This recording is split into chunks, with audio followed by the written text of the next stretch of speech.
எங்கும் கிடைக்காத தள்ளுபடி விற்பனையில் ஆடைகள் வாங்க தீநகரில் உள்ள வேலவன் ஸ்டோர்ஸ்க்கு வாங்க. அவர் உயிரோடு இருக்க வரைக்கும் அவர் தான் நிரந்தர சிஎம். ஆந்திராவில் போயிட்டாரு, அடுத்து கேரளா பிடிச்சிட்டாரு, அடுத்து வந்து இப்போ நார்த்தில் போயிட்டுருக்காரு. மோடியா விஜயான்னு கேட்டுட்ருக்காங்க. 2036 வருவார் அவர். கண்டிப்பாக அது பிஎம் கேண்டிடேட்டாக வருவார். மோடியும் அவரும் ஒரே சேம் ராசின்றாங்க. ஆனால் கண்டிப்பாக வருவார் சார். இடத்த கொடுங்க, டைமை கொடுங்க. அவர் அசால்ட்டு பண்ணிட்டு போயிட்டே இருப்பார். தேவையில்லைங்க எல்லாம். எதுக்கு மக்கள் காசுலாம் போட்டு காசை போட்டு கரியாக்கிறது? ஆனால் வேஸ்ட்டு. ஸ்டாலின் ஜெயிச்சா நல்லது தான். குளத்தூரில் வந்து ரீகவுண்டிங் பண்ணுறது எனக்கு தெரிஞ்சு வேஸ்ட்டு சார். வந்து குளத்தூர் தொகுதியில் மட்டும் வந்து அங்கே அந்த தப்பு நடக்கிறதுக்கு வாய்ப்பே இல்லை. அது வந்து உண்மையாகவே வந்து விஜய் தான் வின் பண்ணியிருக்காரு. விஜய்னு ஒரு ஃபேஸுக்காக தான், அந்த ஒரு மனுஷனுக்காக தான் வந்து ஓட்டே போட்டிருக்காங்க. குளத்தூர்லேயும் சரி, தமிழ்நாட்டில் எல்லா இடத்துலையும் சரி. இதில் வந்து தப்பு நடந்தால் எல்லா இடத்துலையும் தப்பு நடந்திருக்கும். அதனால் குளத்தூர் தொகுதி மட்டும் பண்ணுறது, ரீகவுண்டிங் பண்ணுறது எனக்கு தெரிஞ்சு waste, time waste. Bullet train வேகத்தில் போயிட்டுருக்கு ஆட்சியில் எந்த தப்புமே சொல்ல முடியல. இது ஒரு பெஸ்ட் எக்ஸாம்பிள் வந்து நேற்று வந்து ஒரு டாக்டர் சொன்னதை நான் சொல்ல போகிறேன். அவருடைய ட்ரைனேஜ் கனெக்ஷனு, டேக்ஸு எல்லாமே வந்து ஜிபே பண்ணுறதுக்காக ட்ரை பண்ணியிருக்காரு. 10 வாட்டி 20 வாட்டி அலைய விட்டாங்களாம். ஆனால் இப்போ அவர் என்ன சொன்னார், இந்த ஆட்சி வந்த பிறகு போயிட்டு பார்த்த உடனே சார் ஃபஸ்ட்டு நீங்கள் உட்காருங்கன்னாங்களாம். அதுலேயே அவருக்கு வந்து உடம்பெல்லாம் ஒரு மாதிரி ஆகிட்டுருக்கு. என்னடா இப்படி சொல்கிறாங்க இவங்க? எப்போவுமே வந்து அங்கே அப்படி போய் நில்லு, இப்படி போய் நில்லு, அங்கே போ, அவனை பாரு, இவனை பாரு சொல்லிட்டு இருந்தவங்க உட்காருங்கன்னு சொன்னோன்னே அவர் ரொம்ப இம்ப்ரெஸ் ஆகிட்டு இருக்காரு. அப்புறம் என்ன ப்ராப்ளம் கேட்ட பிறகு, சார் நான் வந்து பே பண்ணுறதுக்கு 10 வாட்டி ட்ரை பண்ண முடியல, வாங்க சார் சொல்லி அவங்களே அழகாக பே பண்ணி அழகாக வந்து ரிசிப்ட் கொடுத்துருக்காங்க. அதை பார்த்த பிறகு அவர் சொல்கிறாரு, நான் என்னவோ நினச்சேன்ப்பா டிஎம்கே ஏடிஎம்கே எப்படி இருக்குமோன்ட்டு, ஆனால் வந்து டிவிக்கு எனக்கு தெரிஞ்சு சூப்பர்ப்பா, இந்த ஒரு விஷயத்துலேயே ஓகே சார். ஆக்சுவலி எல்லாருமே சொல்கிறாங்க எடுத்தோன்னே 80 நாளில் வந்து எல்லாத்தையும் மாற்ற முடியுமான்ட்டு. நீங்கள் உங்களோட ஃபேமிலியில் இருக்கிற ஒரு ப்ராப்ளத்தை நீங்கள் சொல்லும்போது 4 பேர் ஒத்துப்பாங்க, 4 பேர் ஒத்துக்க மாட்டாங்க. அப்போ ஆல் ஓவர் தமிழ்நாட்டில் ஒரு முடிவு எடுக்கும்போது எவ்வளோ பேர் எதிர்ப்பாங்க, எவ்வளோ பேர் வந்து சால்வ் பண்ணுவாங்க, இதெல்லாம் யோசிக்கணும் சார். எடுத்தோன்னே வந்து அவர் பண்ணலாம் சொல்ல முடியாது. எல்லாருக்கும் பொதுவாக எது நன்மையோ அதை மட்டும் தான் தளபதி பண்ணுவார். அவர் தான் ஓப்பனாக சொல்கிறாரு, பணமே எடுக்க மாட்டேன், எனக்கு பணமே தேவையில்லை, என்கிட்ட இருக்கிற பணமே போதும், மக்களோட பணம் 1 ரூபா கூட எனக்கு வேணாம்னு சொல்லிட்டாரு. இதுக்கப்புறம் வந்து எதுக்கு சார் அவர் போட்டு ஃபுல்லாக டெம் பண்ணிகிட்டே இருக்கீங்க? அவரை ஃப்ரீயாக வேலை செய்ய விட்டாலே போதும் சார், வேறு லெவலில் வந்துடுவார்.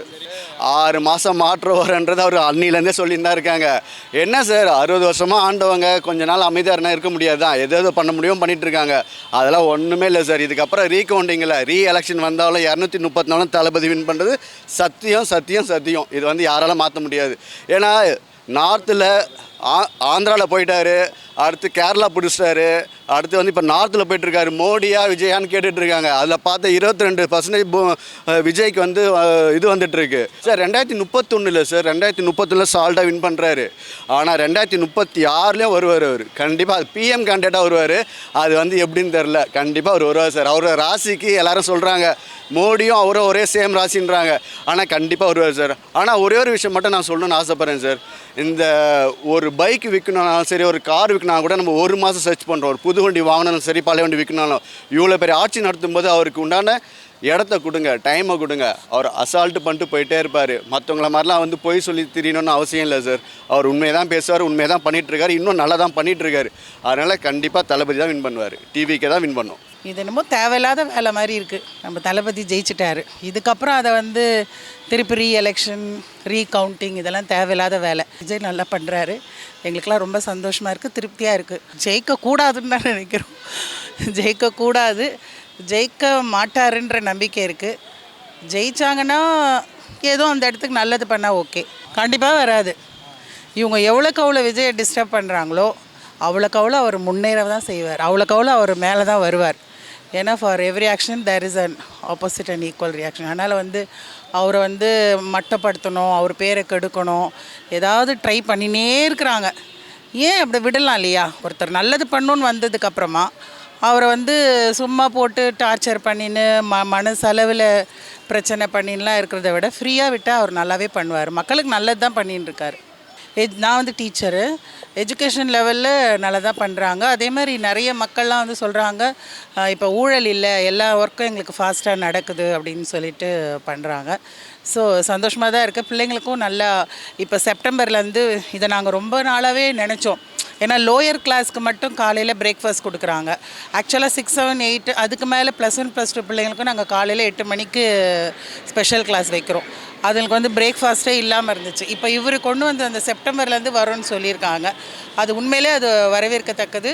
அதை நாங்கள் பெரிய பிள்ளைங்களுக்கும் ஷேர் பண்ணுவோம், அதுங்க படிக்கும். ஸோ இது நல்லாவே இப்போ அம்மா உணவகத்தை கொஞ்சம் நல்லா பண்ணியிருக்காங்க. ஸோ அவர் உயிரோடு இருக்க வரைக்கும் அவர் தான் நிரந்தர சிஎம்.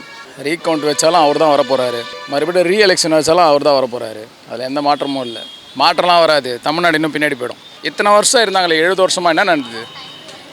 மற்றவங்களாம் வந்து பார்த்து சிரிக்கிற மாதிரி இருந்தது தமிழ்நாடு. தமிழ்நாடு இன்னும் வரப்போகிற காலங்களில் மற்ற ஸ்டேட் எல்லாமே தமிழ்நாடை பார்த்து பெருமைப்படுற அளவுக்கு இந்த நாடு மாறும். அது ஒரே ஒரு மனுஷனால் மட்டும்தான் முடியும், தளபதி விஜயால் மட்டும்தான். அவர்லாம் வரமாட்டார், வரத்துக்கு வாய்ப்பே இல்லையே. அப்புறம் எப்படி வருவார்? ஒன்றுமே நடக்காதுண்ணா, வேஸ்ட்டாக. அவர் என்ன பண்ணார் தெரியுமா? இவர் பண்ணுறதெல்லாம் அவர் கெடுப்பார். நான் நல்லது செய்ததெல்லாம் கெடுப்பார். அதுதான் பண்ணுவார், வேறு எதுவும் பண்ண மாட்டார். செய்கிறாரு ஒன்று ஒன்றா தானே செய்வார். இவங்க ஆட்சியில் அதெல்லாம் பண்ணாங்களா? ஒன்றுமே பண்ணல. இவர் செய்வார், அந்த நம்பிக்கை இருக்குது. ஒன்றும் செஞ்சுருக்காது. இவன் தான் மெரிட்டில் இருக்கானே, ஒன்றுமே பண்ண முடியாது. ஓகே, பார்க்கலாம். அதான் 6 மாதம் டைம் கொடுத்துருக்காங்கல்ல, பார்க்கலாம் எப்படி. பரவாயில்ல, இப்போ வரைக்கும் பரவாயில்லன்னு தான் தோணும். இவர் நல்லா தான் பண்ணுறாரு விஜய், வெயிட் பண்ணி பார்க்கலாம். எங்களுக்கு தெரிஞ்சு பசங்க வந்து பாட்டி தாத்தாங்கள போடுங்கன்னு அவங்க ஒரு சிலர் சரி நம்ம பேத்தி சொல்கிறாங்களேன்னு சொல்லி மாற்றி போட்டிருக்க சான்ஸ் இருக்குது. ஆனால் ஸ்டாலின் வந்திருக்கணும் அங்கே. நான் எதிர்பார்க்காத ஒரு தோல்வி அது. ஸ்டாலின் இனிமேல் ஜெயிக்கவே மாட்டார், தேவையே இல்லை, அவசியமே இல்லை. இனிமேல் மாற்றம் வந்து தளபதி தான் கொடுக்க போகிறார், வேறு யாரும் கொடுக்க போகிறதில்ல. இனிமேல் வரவே முடியாது, எந்திரிக்கவே முடியாது, பிளாஸ்ட் ஆகிட்டார் அவர். விஜய் தாங்க ஜெயிப்பார். தேவையில்லைங்க, எதுக்கு? அவர் தான் எல்லாம் கஷ்டப்பட்டு வந்தார். அதுக்கப்புறம் ரியாக்ஷன் பண்ணலாம், அவர் தான் வரப்போகிறாரு. எதுக்கு ரியாக்ஷன்லாம்? அவர் வரமாட்டாருன்னு ஒரு நம்பிக்கை. வாய்ப்பு இல்லைண்ணா. கவுண்ட்டும் அதுவும் வேஸ்ட்டு தான். ஆக்சுவலி கொளத்தூர் மக்களே ரொம்ப அதிருப்தியில் தான் இருக்காங்க. நிறைய இருக்குது, இஷ்யூஸ் உள்ள ஜாஸ்தி இருக்குது. ஸோ அதெல்லாம் ரியாலிட்டி. இது ஒன்றும் விஜய்னாலெல்லாம் கிடையாது, ரியாலிட்டி அது, அவ்வளோதான். கண்டிப்பாக வர வாய்ப்பு இல்லைங்க. இப்படியே கண்டினியூ பண்ணி எடுத்துகிட்டு போனாங்கன்னா அவங்க வருவாங்க. பார்க்கலாம், இது புதுசு தானே, வெயிட் பண்ணி பார்க்கலாம். மாற்றம் நிறைய வந்திருக்கே சின்ன சின்ன விஷயத்துல. இப்போ ஒரு சின்ன சின்ன விஷயம் இருக்கும், நம்ம பெருசாலாம் யோசிக்க வேண்டாம். அதில் எல்லாமே அவங்களுக்கு அழகாக ஒரு ஸ்டெப்பாக எடுத்துகிட்டு போயிட்டுருக்காங்க. இப்படியே போனாங்கன்னா ஃபைன், அதை வெயிட் பண்ணி தான் பார்க்கணும். டிஃப்ரென்ஸ் இருக்குது. நிறைய விஷயம் வந்து இருக்குது. இப்போ இவங்க நல்லா தான் பண்ணிக்கிட்டு இருக்காங்க. இதை அப்படியே அவங்க இம்ப்ரூவ் பண்ணிட்டு போனால் பெட்டராக இருக்கும்.